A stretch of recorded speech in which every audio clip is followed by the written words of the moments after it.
Welcome to Rush Order, where I take you from bad to not so bad in a heck of a rush. Let's get started.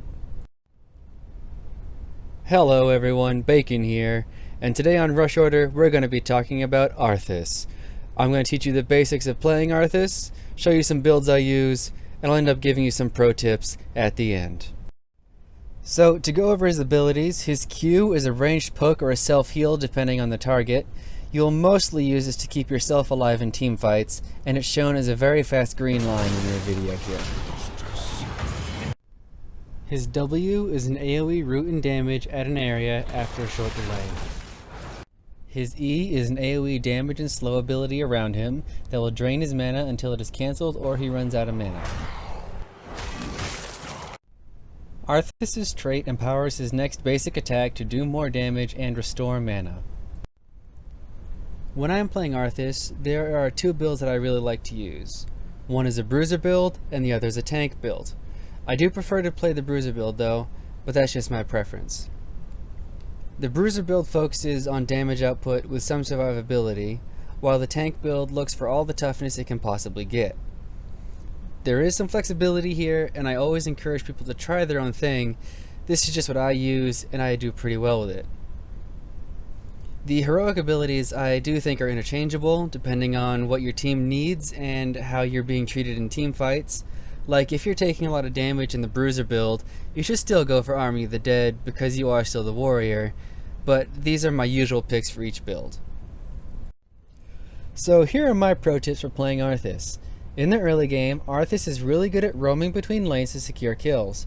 You should be coordinating with your teammates, and you can get a good experience lead and talent advantage in early objectives. Your trait is very important as Arthas and should be used pretty much on cooldown in team fights. The damage is strong, and the mana regen lets you stay in those fights much longer. You should get good at landing your roots by predicting where the enemy is running to. This can secure kills or save the life of a teammate. Learning when to use your Q for damage versus healing comes with time, but is very important and is something you should be trying to learn as soon as possible. And this is my pet peeve as Arthas. For goodness sake, don't run around with your E active all the time. If it isn't going to hit something, you should cancel it. This will save you a lot of mana, and it can be reapplied almost immediately if you do need it. As a warrior, you need to be ready for team fights. You lead the charge and often have the highest survivability in your group. Getting the enemy to focus you can make team fights much easier on your support and your damage dealers.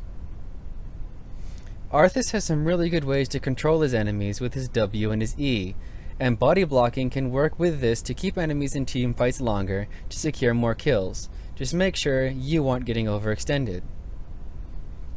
Most groups look to the warrior to call the shots. In mid and late game, if there's a lull in objectives, you should get your team to go for merc camps, and if most of the enemy team is dead, you should definitely be getting the boss.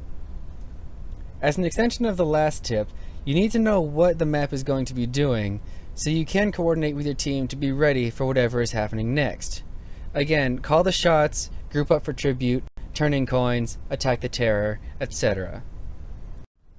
So who would you like to see next time on Rush Order? Let me know in the comments below. Also tell me what you thought of the guide and what other stuff you'd like to see in the future. Thanks for watching, I'm Bacon, and I'll see you next time.